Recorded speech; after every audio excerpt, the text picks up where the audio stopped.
अस्सलाम वालेकुम नाज़रीन, एक नई वीडियो में खुशामदीद। आज की वीडियो में बात करेंगे चनों के बारे में। बात हो रही हो चने की, सफ़ेद चने की या काले चने की। तो क्या किया जाता है कि अगर सुबह पता चला कि आज लंच में चने पकने वाले हैं और ये चने के चावल बनाने हैं, तो क्या क्या करती हैं ख़वातीन आमतौर पे कि इसको जल्दी से बेकिंग सोडा लगा लेती हैं ताकि 1 घंटे के अंदर हम चनों को जो है अच्छे से कुक कर लें।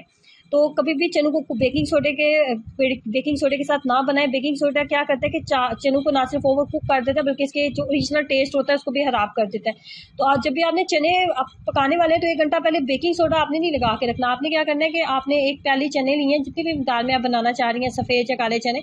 उसके बाद इसको आप भी किसी भी सास में या देगची वगैरह में डालें और 2 से 3 गिलास पानी ऐड कर दें। उसके बाद आग को नीचे जला दें ताकि पानी के अंदर 1 से 2 अच्छे से उबाल आ जाए।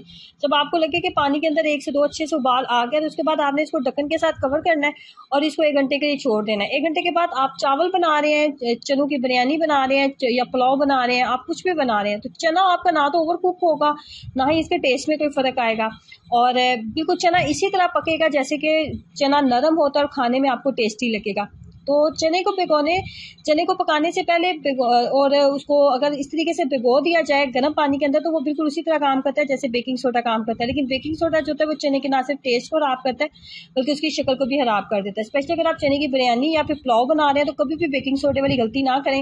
हमेशा चने को इसी तरह भिगोएं और जस्ट 1 घंटा पहले अगर आपने भिगोए हुए हैं तो यकीन करें ये इतने कमाल के बनेंगे कि आपको लगेगा कि आप जो है आपको लगेगा ही नहीं कि आपने इसके अंदर किसी बेकिंग सोडे वगैरह का इस्तेमाल किया हुआ।